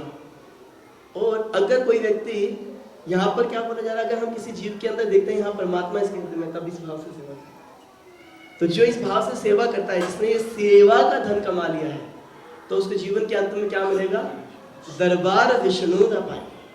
विष्णु का दरबार, विष्णु भगवान श्री कृष्ण का दरबार उसको मिलेगा जो सेवा करेगा। तो अगर हम अपने जीवन में पाना चाहते हैं तो इस ध्येय से सेवा होनी चाहिए। प्रभुपाद जी श्रीमद् भागवतम 6th कैंटो, जब वृत्रासुर की चर्चा चल रही है तो वहां पे प्रभुपाद जी एक जगह पे लिख रहे हैं कि ये तन से गुरु की सेवा होनी चाहिए, मन से श्री हरि चरणों का स्मरण होना चाहिए, वाणी से कृष्ण गुणगान होना चाहिए। ये तन अगर सेवा में नहीं लगा तो बताया जाता है 3 प्रकार से सेवा, तन से, मन से और धन से। बताएंगे इसमें सबसे इंपॉर्टेंट कौन सी है, तन से। बुरा मत मानो, मन से कर सकते हैं वो जिनके पास तन नहीं है, पर तन से इंपॉर्टेंट है, क्योंकि मन को लगाने में कई जीवन बीत जाएंगे हमारे। धन है या नहीं है क्या पता, जिसके पास है वो लगाए, जिसके पास है नहीं लगाएगा। परंतु तन तो हम सबके पास है, और ये तो हमारे सामर्थ्य में इससे सेवा की जाए, है ना। जैसे हम देखते हैं कि 2.5-3 साल से देख रहे हैं, वही 4-5 लोग हैं, मैं तो यहाँ 2.5-3 साल से, उससे पहले नहीं, तो वही 4-5 लोग हैं जो प्रसाद डिस्ट्रीब्यूशन करते हैं। बढ़ता ही नहीं कोई इसमें, नंबर ही नहीं बढ़ते उसमें, कोई दूसरा नजर नहीं आता। प्रसाद पाने वालों की संख्या जरूर बढ़ती है, परंतु प्रसाद बांटने वालों की संख्या वही है। क्या हम सबके पास तन नहीं है सेवा करने का? हम छोटे थे, मैं एक माता के मंदिर में जाया करता था। हमें याद है कि हमने कभी नहीं देखा वहां पे कोई व्यक्ति बाहर से हायर करना पड़ा बर्तन धोने के लिए, या जो मंदिर का रेगुलर स्टाफ है वो धोता। हमारी माताएं और हम सब मिलकर के बर्तन धोते थे। कुकिंग करने के लिए हलवाई नहीं आता था, हम ही लोग मिलकर करते थे कुकिंग। तो इस्कॉन में आने से पहले मैं एक और संस्था में जाया करता था, वहाँ पे हम लोग खुद झाड़ू लगाते थे, पूरा आश्रम सफाई करना, पूरे आश्रम की सफाई, और वहाँ जहाँ पे पानी छिड़क, गार्डन में पानी देना। कोई सेवा हमें नहीं करनी होती, मतलब बाहर से हायर नहीं की जाती थी, सब लोग हम जाते थे, करते थे सेवा। एक बार हमने देखा हमारे वहाँ पर एक अनऑथराइज जगह पे गुरुद्वारा बना था, तो थोड़ा सा उन्होंने एक्सटेंड कर दिया था, तो सरकार ने वहाँ पे भेजा कि तोड़ेंगे, तो कई सारे सिख भाई इकट्ठे हो गए। प्रभुपाद जी बोलते थे ये क्षत्रिय हैं, इनका काम रक्षा करना। इकट्ठे हो गए और उन्होंने बोला कि हमारे प्राण जा सकते हैं, ये गुरुद्वारे की एक ईंट भी नहीं जा सकती। ये गुरुद्वारे की ईंट की जगह पे या तो हमारे प्राण या तुम्हारे चले जाएंगे। दोबारा छोड़ने के लिए कोई नहीं आया। फिर सरकार ने कुछ पूरा डिस्कशन हुआ, बोला कि ऐसा है, यहाँ पे रोड बनेगी, गुरुद्वारे का अंदर का मेजर पार्ट तो नहीं टूटेगा, तो हम इधर आपको पोर्शन देते हैं, यहाँ पे आप गुरुद्वारे को ठीक से बना सकते हैं, परंतु आपके पास ऑप्शन क्या है, दबी हम आपको बनाने के लिए देंगे जगह, कि इसका आपको मिस यूज ना करें, अगर आप यहाँ पे 10 दिन के अंदर जगह को कंस्ट्रक्ट करके रेडी कर देंगे। तो किसी ने तो धन वगैरह स्पॉन्सर कर दिया, पर मंदिर पता क्या, गुरुद्वारे की बाकी वो एरिया बना कैसे, 1 रुपए की लेबर हायर नहीं हुई, कार सेवा, सब आते थे, अपने फिक्स करती ड्यूटी, हमारी इतने देर की सेवा, हमारी इतने देर की सेवा। हमने यहाँ पे चर्चा करी थी कि यहाँ पे जो मलबा हो रहा था, तो वहाँ पे बहुत सारा मलबा था और उसको फेंकवाने के लिए बहुत खर्चा हो रहा था लेबर बुलाने में। तो हमने चर्चा करी जो हम 1-2 भक्तों से, कि क्या किया जाए। बोले कि प्रभु जी मत बुलाना, किसी एक भक्त को थोड़ी सी चोट लग गई ना, तो न्यूज़पेपर में निकल आएगा, हमसे जबरदस्ती सेवा करवा के चोट लग जाएगा। डर था, पर वहाँ किसी को डर नहीं, लग भी गई तो चोट हो गए, बाबे की सेवा एक छोटा सी छोटा हो गया। तो इस प्रकार से खुद उन्होंने, हमारा सेक्टर 45 मंदिर है, वहाँ पे भी कुछ भक्तों ने आके कार सेवा करी थी, तो खुद अपने हाथों से उन्होंने पूरा वो जो है गुरुद्वारा बनाया। हाथों से, इन हाथों से सेवा करनी चाहिए। ये शरीर बना किस लिए? ये तन भगवान की सेवा में लगना चाहिए। धन है तो दीजिए, पर साथ साथ तन को जरूर लगाइए। महाराज अम्बरीश जो कि पूरी पृथ्वी के सम्राट थे, वो भी अपने सारे देश की सेवा कर रहे थे, हाथों से झाड़ू बुहारा करते थे। जब ये बात श्री चैतन्य महाप्रभु ने देखी, महाराज प्रताप रुद्र, बहुत समय से एक महाराज थे प्रताप रुद्र, जगन्नाथपुरी के राजा, वो महाप्रभु की कृपा की याचना कर रहे थे, तड़प गए थे, रो गए थे कि श्री गौर सुंदर मेरे पर प्रेम दृष्टि डाले हैं, मुझे अपनाएं। महाप्रभु ने नहीं बोला, बोला तो राजा है, राजा से दूर रहना चाहिए, क्योंकि बेचारे धनी आदमी कितना भी धनी हो, उसके अंदर थोड़ा बहुत तो रहता ही अहंकार की मैं धनी हूँ, तो और कितना संत हो जाए वो, फिर भी थोड़ा अहंकार छुपा ही रह जाता है। तो बोला कि तो राजा है ये। फिर उस दिन क्या देखा, रथ यात्रा वाले दिन, कि महाराज प्रताप रुद्र हाथों में झाड़ू लेकर के सड़क खुद साफ कर रहे हैं। ऑफ कोर्स झाड़ू पे पीछे सोना लगा हुआ था, हम राजा हैं तो अपने हिसाब की झाड़ू लाएंगे, परंतु काम क्या किया उन्होंने, और हाथों और क्या कर रहे हैं, सुगंधित जल से सड़क की धुलाई भी कर रहे हैं। महाप्रभु का हृदय आ गया, तो देखो ये है राजा होकर के भगवान की सेवा कर रहा है, झाड़ू लगा रहा है। जब तक वो राजा होकर के उन्होंने सारी सेवाएं कराई थी, धन लगा रहे थे अपना, महाप्रभु इतने प्रसन्न नहीं हुए। जब उन्होंने देखा हाथों से सेवा कर रहा अपने, प्रसन्न हो गए और उस पर कृपा करके अपना प्रेमालिंगन दिया।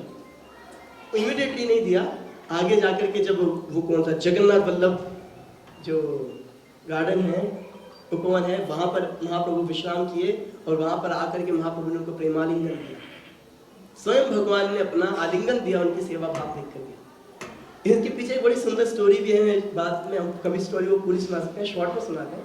महाराज पुरुषोत्तम देव एक देश के ऊपर अटैक किए थे और उनकी बेटी से पहले उनका विवाह करने का विचार था, इसलिए वहां से लेकर के आ रहे थे, परंतु ना उसने कुछ बात हुई तो राजा ने बोल दिया कि जिसमें उन्होंने भगवान की बेइज्जती कर दी जगन्नाथ जी की, तो इसलिए उन्होंने उसको इंसल्ट करने के लिए एक्सट्रीम लेवल की उन्होंने क्या किया कि अनाउंस कर दिया कि इसकी बेटी को हम यहाँ रखेंगे और इसकी शादी होगी किसी भंगी से शादी कराएंगे, जो जमादार वगैरह है उससे शादी करेंगे। तो वो बेचारी माता पद्मावती नाम था उसका, जो भी था, वो बहुत अच्छी साध्वी थी, परंतु इनके मन में आया था मेरे भगवान की बेइज्जती करिए, स्वीकार नहीं करूँगा, शुद्ध भाव। वो बोले थे मैं इसको राजा को नीचे दिखाऊंगा। तो इनके मंत्री ने सोचा कि ये तो बेचारी प्रेम करती है महाराज से, अब महाराज अब अब अटकी राजा हो, क्या किया जाए? तो मंत्री की सेवा लगाई थी, किसी भंगी से शादी कराओ। तो वो बोला जी ठीक है। तो वो उसने वेट किया, कुछ समय वेट किया किया किया किया। तो जिस दिन वो कर रहे थे, क्या नाम है, रथ यात्रा का दिन आया, तो महाराज पुरुषोत्तम देव झाड़ू लगा रहे थे।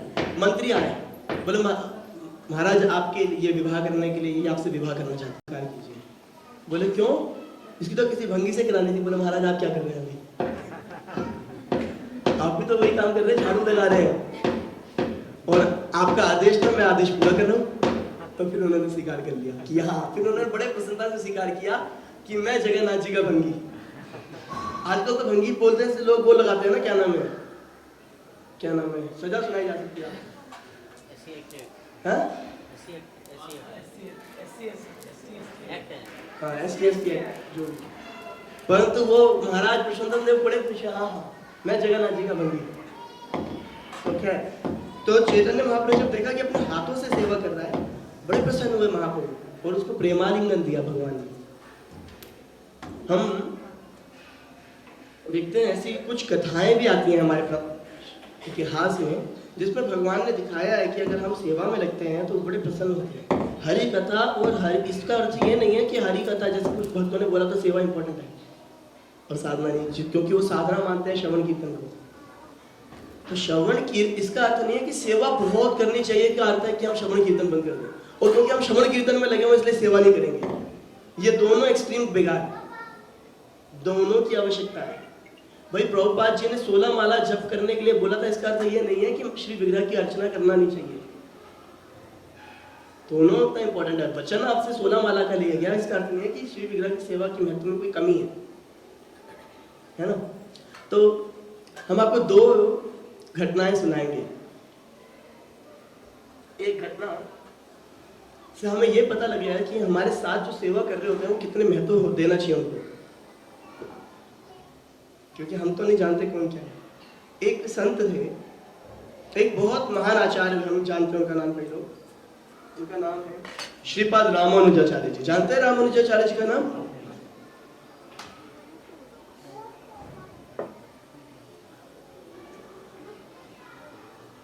एक स्थान था, वहां पर पहाड़ों पर ही भगवान विराज रहे थे। दक्षिण भारत में श्रीपाद रामानुजाचार्य जी एक पहाड़ के ऊपर भगवान के दर्शन करने जाते, और भगवान, उनसे बड़ा प्रेम था रामानुजाचार्य जी को। हम में से कई लोग वहां जा गए होंगे। कोई बता सकता है कौन है वो? हाँ, वेंकटेश, तिरुपति जी जाते हैं कि नहीं जाते लोग?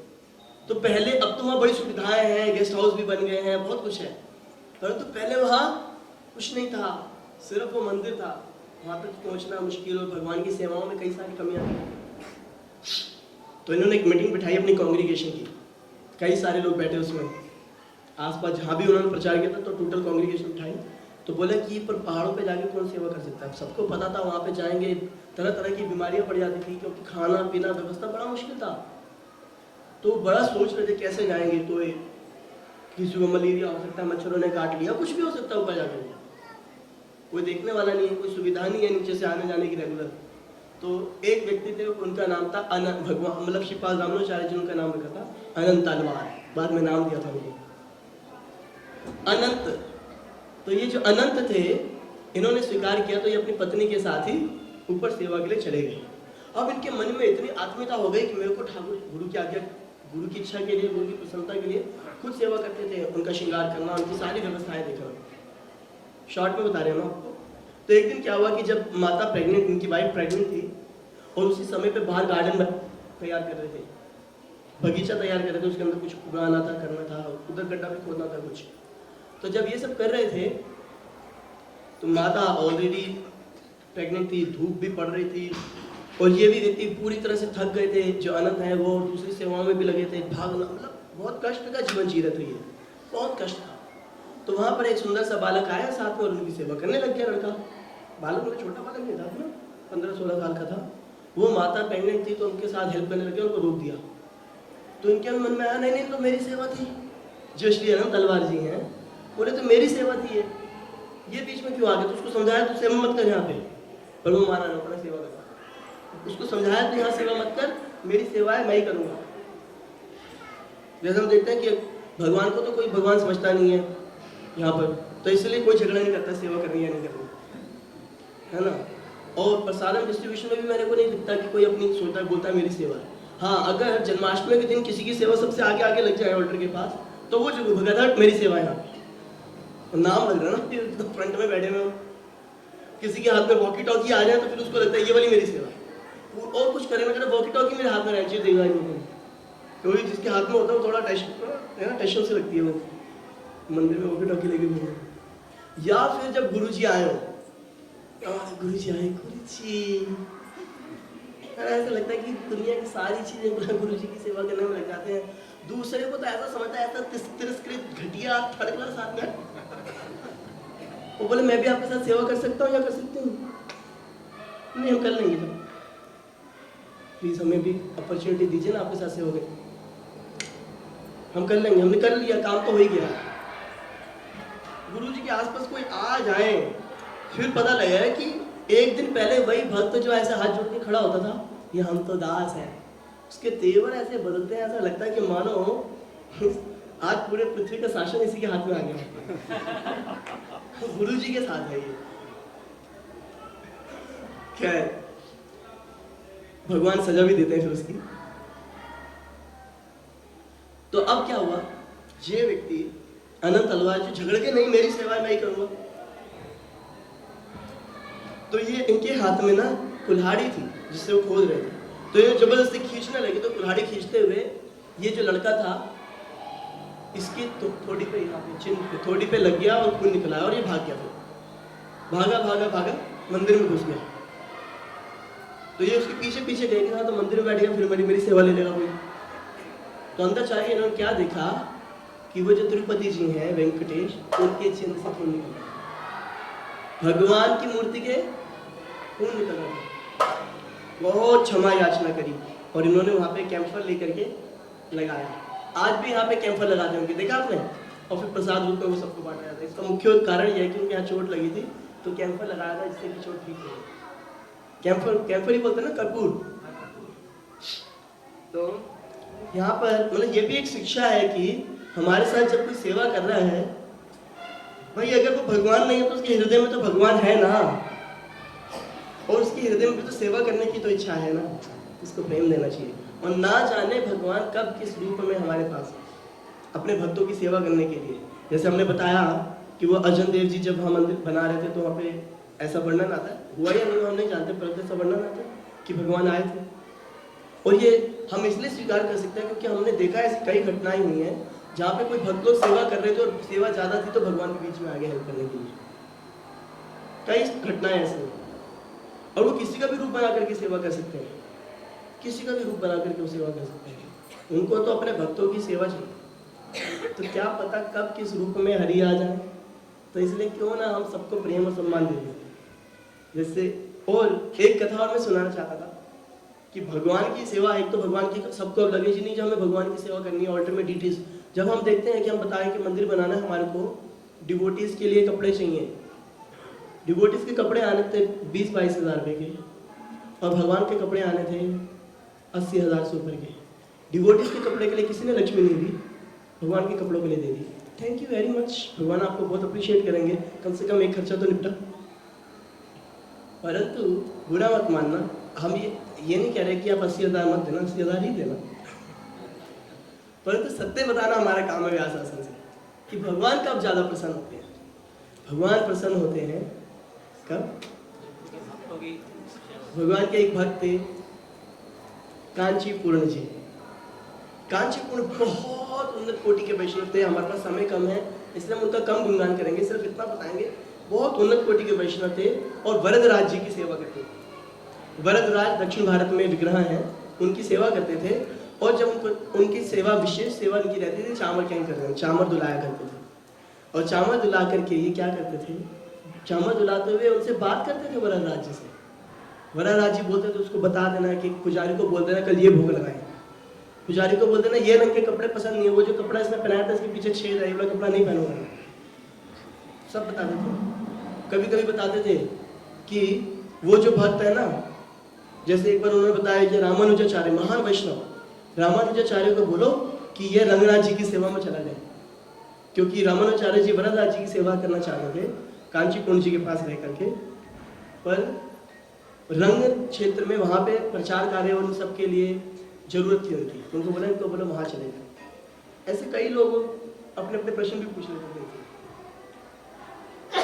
भाई अगर आपको कोई व्यक्ति मिल जाए जो कि भगवान से बात कर रहा हो, हाँ, और अगर आपने किसी ने उनसे कुछ पूछा, उसने बता दिया और वो सही हो गया, तो हर व्यक्ति पूछेगा कि नहीं यार मेरी बात भी पूछ लियो भाई, मेरी भी पूछ लियो। तो ज़्यादातर लोग पता क्या पूछेंगे, ये पूछेंगे अच्छा एक बार पूछ लियो कि मैं क्या करूं कि बिना पढ़े पेपर में पास हो जाऊं। ये नहीं पूछेंगे मैं पास होऊंगा या नहीं, बोले ये पूछ लियो क्या करूं कि बिना पढ़े पेपर में पास हो जाऊं, मेरा ये टेंडर लगेगा कि नहीं लगी, लॉटरी का कौन सा वाला नंबर ले लूं। तो ये क्या पूछने, एक व्यक्ति थे वहां पर, किसान था वो, उसने इनसे पूछा कि महाराज जी इतना पूछ लिया कि मैं उनके धाम कब जाऊंगा। उनकी सेवा भी करता था वो, कांचीपुरम जी की तरह तरह से सेवा करता था, कभी उनके लिए फल लेके आता था, कभी सब्जियां लेके आता था, कोई ना कोई उनके लिए सेवा भी करता था। तो उसने जाके पूछा कि ये प्रभु, वो ऐसे ऐसे पूछा था कि वो कब आपके धाम वैकुंठ में आएगा। तो श्री वरदराज जी ने बोला उसको बोल देना कि ये जीवन जैसे उसका समाप्त होगा, मृत्यु उपरांत सीधे वो मेरे धाम में वैकुंठ में आ जाएगा। बड़ा खुश हुई कांचीपुरम जी को कि देखो ये मेरे साथ रहता है, मेरे पास आता है और भगवान इस पर इतनी कृपा कर रहे हैं, ये इतना अच्छा भक्त है कि ये इनके धाम जाएगा। तो इनके मन में जिज्ञासा हुई जानने की ऐसा इसके कौन से कार्य से प्रसन्न होकर के ठाकुर जी ने स्वीकार किया कि ये उनके धाम आ जाए। तो पूछा उन्होंने कि इसकी किस सेवा से आप सबसे ज्यादा प्रसन्न है। कह रहे तो बाकी चीज तो इतना महत्वपूर्ण नहीं करता ये, पर ये तुम्हारी सेवा करता है ना, तुम मेरे भक्त हो, ये तुम्हारी सेवा करता है, इसलिए मैं बड़ा प्रसन्न हूँ, इसलिए मैं इसको स्वीकार कर लूँगा। कांचीपुरम जी, हाँ, ये सन्यासी थे कांचीपुरम जी। तो बोले अच्छा मेरी सेवा करके धाम जा रहे हैं। अब मैं कोई चीज तो लगा कि उसका मतलब मैं तो धाम जाऊंगा ही जाऊंगा। फिर भी इनके मन में थोड़ा सा कौतूहल हुआ कि भगवान से पूछ ही लूँ। बोले प्रभु मैं कब जाऊंगा धाम, आज तक पूछा नहीं था इन्होंने। तो भगवान ने बोला नहीं, तुम्हारे को 8-10 जन्म तो लगेंगे, मेरी सेवा करके ये धाम जाएगा, मेरे को 10 जन्म लगेंगे। तो वरदराज जी बोले हाँ हाँ ऐसे ही होगा। बोले प्रभु पर ऐसा क्यों। तो वरदराज जी कह रहे देखो तुम हो मेरे भक्त और उसने तुम्हारी सेवा करी इसलिए वो धाम जाएगा, तुम तो मेरे किसी भक्त की सेवा करते नहीं, तुम तो सीधे मेरी सेवा करते हो, इसलिए तुम्हारे को वेट करना पड़ेगा। मत भक्ता पूजा पे अधिकहा, भगवान बोले है ना ऐसा, मेरे भक्तों की पूजा मेरी पूजा से ज्यादा, तदिया नाम समर्चनम, उनकी सेवा, तस्मात् पर तरम देवीम तदिया नाम समर्चनम, भगवान की पूजा से भी श्रेष्ठ किसकी पूजा है, भगवान के भक्तों की सेवा पूजा। तो जैसी बात इन्होंने सुनी ऐसे चामर हाथ में धन के ऐसे ही रुक गया, चामर नीचे रख दिया, हाथ जोड़ा चलना पड़ा चले। और जाकर के महापुरुष जी एक भक्त थे और ये गृहस्थ भक्त थे, उनकी बेटी बच्चे सब थे और इनका खेत था और खेत में गौशाला थी। तब जाकर के ये क्या करने लगे, अब ये नहीं कि जब डायरेक्ट सेवा ही करनी है, मैं तो जो गुरु जी के लिए बना के खिलाऊंगा भाई गुरु जी की सेवा है। गुरु जी की सेवा का मतलब क्या समझते हैं लोग कि गुरु जी को दिखना चाहिए कि मैं हूँ, मैं कर रहा हूँ सेवा।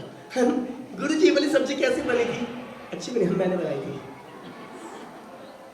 इतना प्रसाद खिला रहे हो गुरु जी को, पर गुरु जी से पूछेंगे उसमें पता है छोले कैसे बने, बाकी सब भी तो बनाया, ये पूछ लो भाई कैसा बने छोले, क्यों है मैंने बनाई थी। गुरु जी को पता लगना चाहिए ना मैंने किया ये काम, नहीं तो मजा कैसे आएगा, है ना। गुरु जी को दिखना चाहिए। हाँ, कपड़े लाए गुरु जी के लिए तो हम देखते हैं कई बार ना सेक्रेटरी बोलता है कि प्रभु जी कपड़े आप मुझे दे दो, मैं गुरु जी को दे दूँ, नहीं हम अपने हाथ से देंगे उनके हाथ में, तो उनको लगता है कि दिखना चाहिए। या फिर डायरेक्ट सेवा को वही सेवा समझते हैं कि उनके वस्त्र, उनके प्रसाद, ये वो बड़ा बिल्कुल उनकी जो बिल्कुल डायरेक्ट सेवा है। इन्होंने सोचा मेरी क्या औकात, देखो ये भक्ति की भावना होनी चाहिए। कांचीपुरम जी ने सोचा मेरी क्या औकात कि मैं संतों की सेवा कर सकूं। महापूर्ण जी भक्त हैं, मैं सन्यासी हैं कांचीपुर जी, महापूर्ण गृहस्थ हैं, और उनके मन में आ रहा है कि मैं उनकी सेवा करूं डायरेक्ट, ये क्या होता है? बोले क्या किया है? इन्होंने विचार किया इनकी गायों की सेवा कर देता हूँ। इनकी सेवा तो नहीं कर सकता, बहुत बड़ी बात है, ये भगवान के भक्त हैं, इनकी गायों की सेवा करो। वास्तव में अल्टीमेटली उन्हीं की सेवा है, उनकी गायें प्रसन्न रहेंगी तो वो भी ठीक रहेंगे। तो इन्होंने अपना वेश बदला, गंदे गंदे कपड़े पहने, एक सेट कपड़ा लिया, दूसरा उसमें थोड़ा मिट्टी विट्टी लगाई जाकर के उन्होंने सफ़ेद कपड़ों और धोती सी पहनी, चादर ली और थोड़ा अपने ऊपर रंग रूप के ऊपर थोड़ा पर काम किया और चले गए। और इनके यहाँ पे जाकर के उनको लगा यार दिखते थोड़ी कांचीपुर जी जैसे व्यक्ति। महापूर्ण जी जानते थे कि वरदराज जी की सेवा में कांचीपुर बड़े फेमस थे उस समय। सोचे जिससे भगवान बात करते हो वो फेमस नहीं होगा क्या? बहुत फेमस थे, तो कुछ पैसे हैं, बोले भैया वो तो सन्यासी ऐसे कपड़े ढूंढना पहनेंगे। तो उनको गौशाला में सेवा में लगा दिया। बोले गायों की सेवा करना चाहता हूँ, रोज गायों की सेवा करते, बढ़िया से सेवा करते, दूध भी अब गायें ज़्यादा देने लग गई उनकी। बड़े प्रसन्न थे महापूर्ण जी की सेवा से। आसपास गौशाला एकदम मस्त रखते थे। एक दिन क्या हुआ, रात को भयानक अंधड़ तूफान आया, बारिश भी हुई, तो गायों को कष्ट ना हो, इन्होंने भागा दौड़ी मचाई फटाफट कि गायों को कोई कष्ट ना हो, उनकी केयर हो जाए, उनको सुरक्षित करने में ये भीग गए। और भीग गए तो उस तूफान से बारिश के साथ साथ हवा चले तो ठंडा लगता है, वो इनको थोड़ा ठंडा सा भी लगने लगा तो फटाफट अपने कमरे में गए। तो इन्होंने सोचा कि अगर मैं यही वस्त्र पहन के रहूँगा भीगे हुए, बीमार पड़ जाऊँगा तो सुबह सेवा कैसे करूँगा? फटाफट इन्होंने कपड़े उतारे और इनके पास एक बैग था इनका, जिस बैग में सैफरन लुंगी थी, उपवस्त्र था, वो निकाला और रोज रात को ये काम किया करते थे क्योंकि थे तो सन्यासी। और अपना तिलक लगाया श्री संप्रदाय का, सफेद दो बीच में लाल, सारे तिलक लगाए। 12 को रात को कौन आएगा, मध्य रात्रि में कौन देखने आ रहा है उनको? और अपने उस सैफरन वस्त्र धारण किए, आसन लगाया, आसन लगा के सारे काम तो हो गए थे उनके, और बैठ के जप करना शुरू कर दिया। ओम नमो नारायणाय, ओम नमो नारायणाय, ओम नमो नारायणाय, जप करने लगे। तो इतने में ना महापूर्ण जी आना चाह रहे थे, पर वो आते कैसे, इतना तुमको पड़ा। अब जैसे ही वो बारिश और वो अंदर रुका तो महापूर्ण जी ने सोचा हाय, भक्त है ना, भक्त नहीं सोचता है लेबर है वो, तो भक्त नहीं सोचता रहे लेबर है इसका क्या करना। अरे प्रभु जी ऐसे तो कई लेबर आती जाती हैं, अरे लेबर है तो कर दो, भगवान की सेवा ही रही है।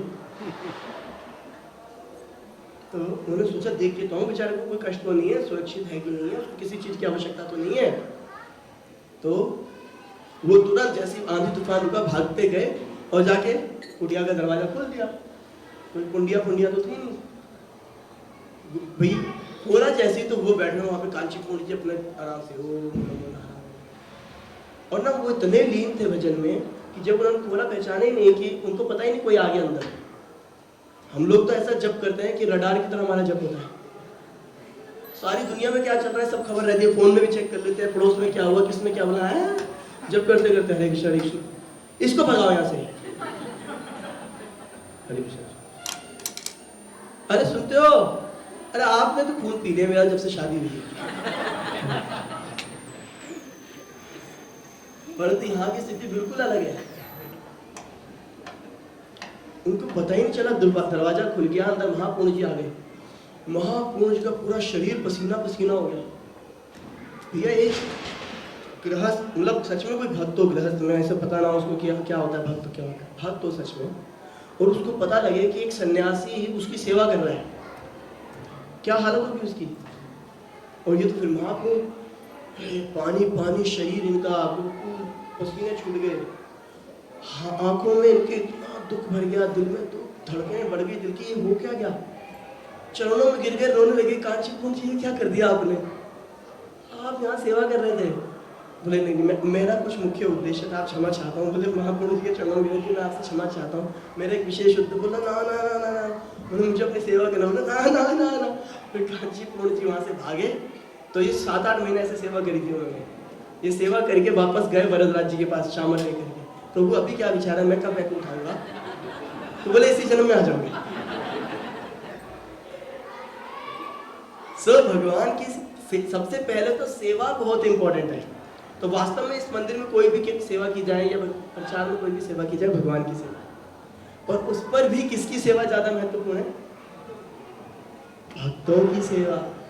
मद भक्तस पूजा कर, जैसे प्रसाद बांटना, भक्तों के जूते रखना, है ना, भक्त लोग आ रहे हैं तो मंदिर की सफाई करना, ये भाव से करना कि भक्त आ रहे हैं, कोई भी कार्य, तो बहुत भगवान प्रसन्न होंगे।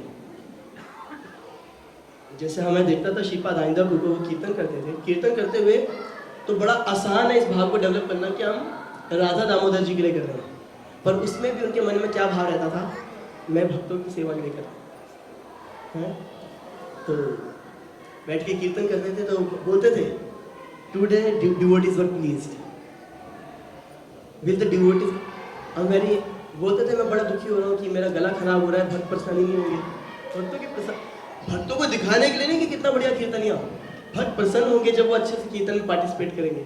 और फिर बोलते थे, and when the devotees are pleased definitely Radhe Shyam will look at me. हाँ, एक बार जैसे आई थिंक निरंजन महाराज, जैसे निरंजन महाराज, तो उनको पता था कि भक्त लोग निरंजन महाराज के कीर्तन को बड़ा प्रेम करते हैं। आप में से अगर कुछ लोगों ने सुना तो महाराज के कीर्तन वैष्णव भजन भी गाते हैं, तो बड़ा मीठा कीर्तन करते हैं निरंजन महाराज। तो ये प्रभु जी, इनका कीर्तन का टाइम था जिसमें सारे लोग आएंगे कार्तिक का महीना को। प्रभु जी निरंजन महाराज के कमरे में गए, बोले महाराज please come, devotees will be really pleased if you will do kirtan. तो भक्तों को प्रसन्न करने की भावना, तो महाराज को इनवाइट करके आए कीर्तन के लिए। देखने की बात है कीर्तन की सेवा पर कॉन्शियसनेस क्या है, भक्त प्रसन्न हो गया। सो एक बार कीर्तन कर रहे, एक भक्त कीर्तन करने के लिए बैठे, बड़ा हरिदास प्रभु थे या कोई तो थे, तो वो कीर्तन ना काफी देर मीठा कीर्तन कर रहे थे, बड़ा स्लो कर रहे थे। अब पीछे कुछ भक्त डांस करना चाहते थे, तो आइंदा बोले Radhe Shyam please with your कीर्तन। जहाँ तक मुझे याद है बड़ा हरिदास को था, आई डोंट नो, याद नहीं आ रहा है, बड़ा हरिदास को है मेरे माइंड में। बोले Radhe Shyam please with your kirtan, Krishna Balaram are also and God is also, but here devotees are waiting to dance, when they will be able to dance. भक्तों की प्रसन्नता के लिए कुछ ऐसा कीर्तन करें, नाच ले, भगवान तो प्रसन्न हो गए। सो ये होनी चाहिए भावनाओं। फिर प्रभु जी इतना बिजी रहते थे, है ना, 4 घंटे अपने श्री विग्रह की सेवा करते थे और आश्रम की सफाई करते थे, भगवान की सेवा, कीर्तन, घंटों इतना कुछ करते थे। उसके बावजूद भी अगर कोई भक्त बीमार पड़ गया तो उसकी पर्सनल सेवा करते थे। उसके क्या नाम है, सिर पे कपड़ा रखना, अगर किसी डॉक्टर ने बता दिया कपड़ा रखना, उसके लिए दवाइयाँ अरेंज करना, एक एक चीज वो खुद करते थे जा करके। तो एक भक्त जो उनके साथ हमेशा कीर्तन में रहते थे, जिनके बिना उनका कीर्तन पूरा अच्छे से हो नहीं पाएगा क्योंकि वो मृदंग बजाते थे। तो दूसरा एक भक्त बीमार पड़ गया था, तो कीर्तन के समय पे वो जब प्रभु जी के साथ जाने लगे तो वो बोला प्रभु जी ने उसको रोक दिया, बोला मैं मैनेज कर लूँगा। बोले क्यों, क्या हुआ प्रभु जी? बोले today's kirtan is to take care of this devotee. तो वो इस प्रकार से भक्तों की प्रसन्नता की सेवा करते थे, प्रभुपाद जी ने भी दिखाया। तो अगर हम सब भक्ति में उन्नति करना चाहते हैं तो श्रवण, कीर्तन, भगवान की सेवा, भक्तों की सेवा, और हमारे पास देखो, अगर आप घर बैठे बैठे भक्तों की सेवा के वाले विचार करो तो कई जन्म लग जाएंगे मिलने में। पर प्रभुपाद जी की ऐसी व्यवस्था है, यहाँ पे सब भक्त इकट्ठे होते हैं, हमारे पास अवसर है।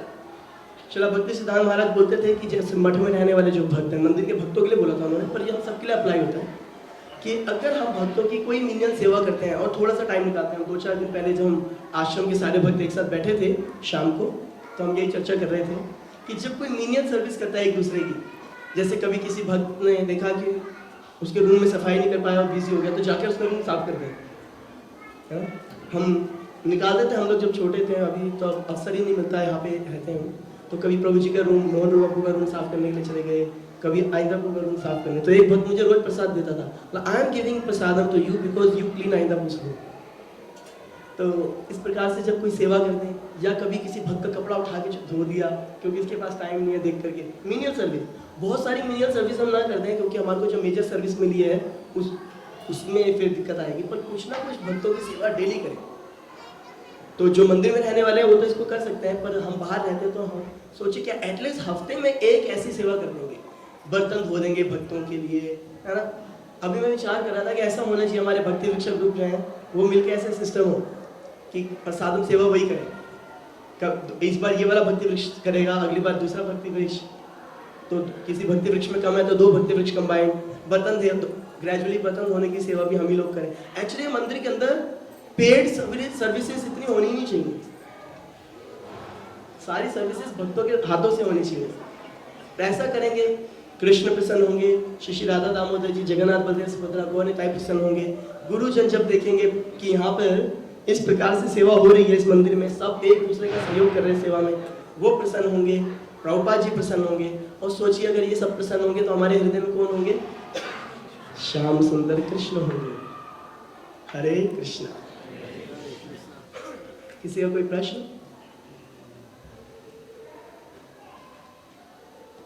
किसी का कोई प्रश्न?